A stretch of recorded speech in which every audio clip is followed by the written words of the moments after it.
அனைவருக்கும் வணக்கம். ஈரியல் மருங்கினும் இசைமை தோன்றும். இந்த நூற்பா ஆயுதமானது புணர்மொழியுள் எவ்வாறு வரும் என்பதை உணர்த்துகிறது. அதாவது எவ்வாறு வரும் என்பது கிடையாது, வரும் என்பதை உணர்த்துகிறது. இது ஒவ்வொரு குற்றியலுகரம் எப்படி புணர்மொழியில வரும் என்பதை உணர்த்தியதோ அதுபோலதான் இந்த நூற்பாவும் ஆயுதம் புணர்மொழியிலும் வரும் என்கின்ற செய்தியை மட்டும் வலியுறுத்துகிறது. அப்போ ஈரியல் மருங்கின் வரும்பொழுது என்ன அப்படின்னு பார்த்தீங்கன்னா, ஈறு இயல் மருங்கின் அதாவது நிலைமொழி ஈரும் வருமொழி முதலோடு புணர்ந்து நடக்கும் இடத்து, நிலைமொழி ஈறு வருமொழி முதல் இரண்டும் புணர்ந்து நடக்கின்ற அந்த புணர்ச்சியின் அடிப்படையில் இந்த ஆயுத ஒலி தோன்றும் என்கின்ற அந்த செய்தியை மட்டும் இந்த நூற்பா சொல்லுகிறது.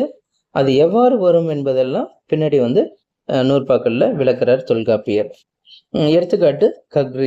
இது கல் கூட்டல் தீது புணர்ச்சி அடிப்படையில் அது கக்ரு இது என மாறுகிறது. அதே மாதிரிதான் இந்த முக்டி இது அப்படின்றது முள் கூட்டல் தீது முக்டி இது என வருகிறது. இந்த புணர்ச்சியிலும் ஆயுதம் வரும் என்கின்ற செய்தியை மட்டும்தான் இங்க இவர் சொல்லியிருக்கிறார். நன்றி, வணக்கம்.